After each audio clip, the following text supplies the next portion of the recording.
their journey begins miles, hours before they even get to our international boundary fence. Immigration enforcement and border security, top priorities in the early days of the Trump administration.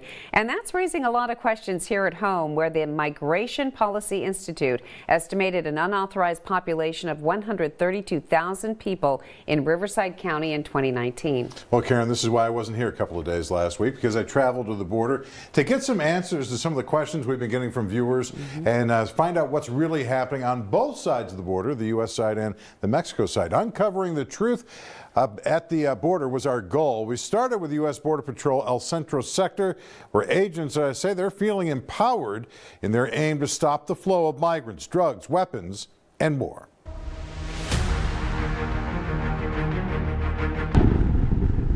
We started in the heart of Calexico. It's about a 2-hour drive down Highway 86, past the Salton Sea and back on Highway 111 and down to the border. We drove through town with Border Patrol agent James Lee. We're doing the same things that we have done between the two administrations. Seeing the 30-foot barrier that started going up during President Trump's first term. This placard here is to commemorate the first installation of this new border wall that we put up back in 2018. The tour includes the new river, which flows into the U.S. from Mexico, presenting a big challenge for agents. You have to decide to go in or not.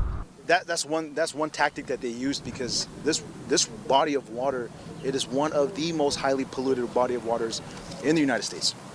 And because of that, they would be in the river, going upstream or going up north in the river, and they know that we don't necessarily want to go in the river. And then we head west, out of town, to the end of the barrier. Right here we are 27 miles outside of Calexico, and this is where this new barrier comes to an end. It's also one of the areas where the Border Patrol very commonly works with their counterparts on the Mexican side to help patrol this area. On this day, we see two Mexican authorities through the fence with their vehicle.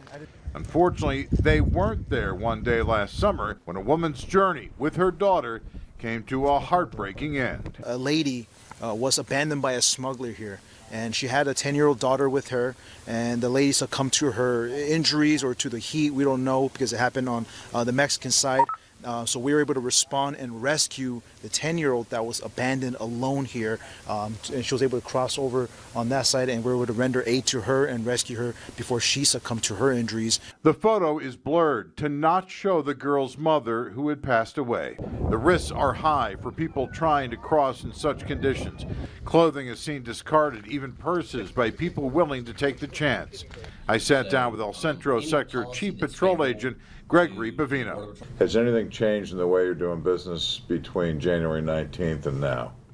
You know, John, not a lot's changed in terms of our operations here in the premier sector. But there are differences. Chief among them, apprehensions are down. A lot. We looked at the numbers, down 51.6% this January in the El Centro sector compared with January of 24. Whether we had 10 apprehensions a day a month and a half ago, well, we've got 1 apprehension a day now. Still all low, and it's still always game on. It's just game on in a different way. Recently, while President Biden was still in office, the El Centro sector carried out Operation Return to Sender in the Bakersfield area, which led to 78 arrests, causing some alarm in the surrounding agricultural community there. And that was a targeted operation. We had specific targets, as well as a very robust highway team to look at those transnational criminal threats that we knew were headed into and around Bakersfield, California, so we hit that. Overall, new checkpoints like the ones that have been established on each side of the Salton Sea for decades aren't expected anytime soon. At the same time, the Border Patrol won't be looking the other way should they have a reason to talk with anyone during any operation or a mutual aid helping other agencies. If you're in the country illegally, you're likely going to have a problem. If you're an illegal alien and the Border Patrol makes contact with you, you're coming with us. And if that happens, you could end up here, facing deportation at the final stop on our tour. Once everything is cleared, they go ahead and go through this door. They take them out of our custody and into theirs.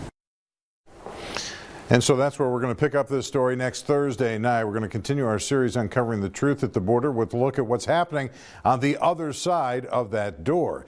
You'll see how the Mexican military is making its presence known with images like this in response to the terror threats from the Trump administration, and how new policy is impacting the border town of Mexicali. Again, that's coming up next Thursday night at 6, also here at 10 o'clock on News Channel 3. Karen.